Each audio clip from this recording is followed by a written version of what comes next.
I hear it all the time. What's the difference between an employment agreement and an offer letter? Well, stay tuned.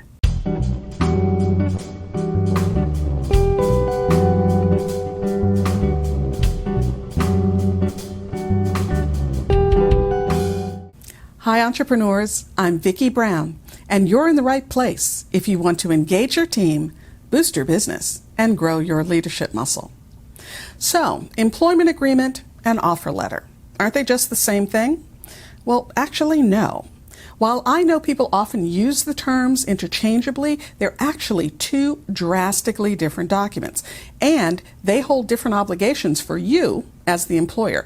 Because for the most part, in the U.S., most employees are considered at will, meaning they can resign or be terminated at any time. But one circumstance that can be a fly in the ointment is if they're under an employment agreement.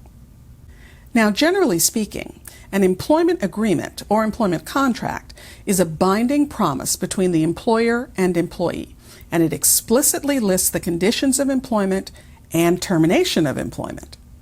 Now, in most cases, an employment agreement is going to wipe out the at-will status, and that puts more pressure on you if you decide things aren't working out. You'll be bound by the termination clauses of the employment agreement. An offer letter, on the other hand, specifically upholds the at-will status and simply confirms the terms of employment that were made verbally. They are not contracts, and most times they're going to say so, and they don't bind the employer to continued employment. Also, offer letters don't make any type of promise about continued employment. So, what goes in an offer letter? Well, first you state that you're confirming the offer of employment, what the job is, who it reports to, and where it's going to be located. Then confirm the start date and provide a very general paragraph outlining the job duties. Next up is the compensation, whether it's annual or hourly. One pro tip here: always use the word annualized, because you aren't guaranteeing a whole year's salary. If they leave early, you're going to prorate it. So the term annualized will make sure that there is no confusion. In this part of the letter, state all forms of compensation. So if you have a bonus program or signing bonus, add all that in. Remember, the purpose of the offer letter is to provide clarity. So try to include all the important facts. Next, it's nice to do a general blurb about the company's benefits. However, do not try to spell out the benefits program in the offer letter. Benefits are governed by contracts with your insurance carrier, and they have a slew of documents with carefully worded information around what is and isn't part of the offerings. Under no circumstances do you want anything in the offer letter to contradict those documents, so keep it very general.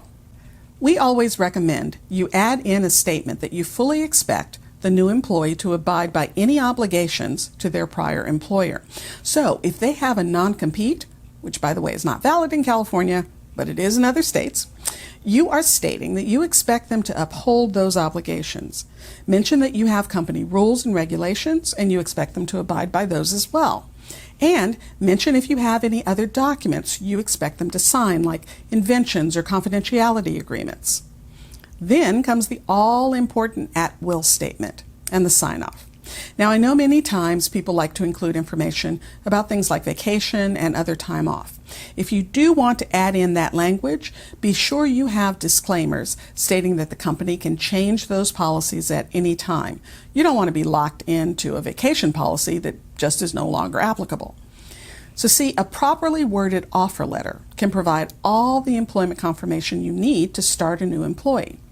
Hold off on the employment agreement for your C-suite level hires. If you found this information helpful, please subscribe and share. And if you're struggling with how to get your business off the ground, check out the Leader's Journey Business Builder. I designed this completely free video series to help you with figuring out who your customer is and where to find her, how to sell without selling, how to package and deliver your service, and much, much more. Check it out by using the Business Builder link below in the description. And remember, your inspired leadership, well, that's the secret sauce to having a high-performance team and a wildly successful business you'll love. I'll see you next time on Leader's Journey.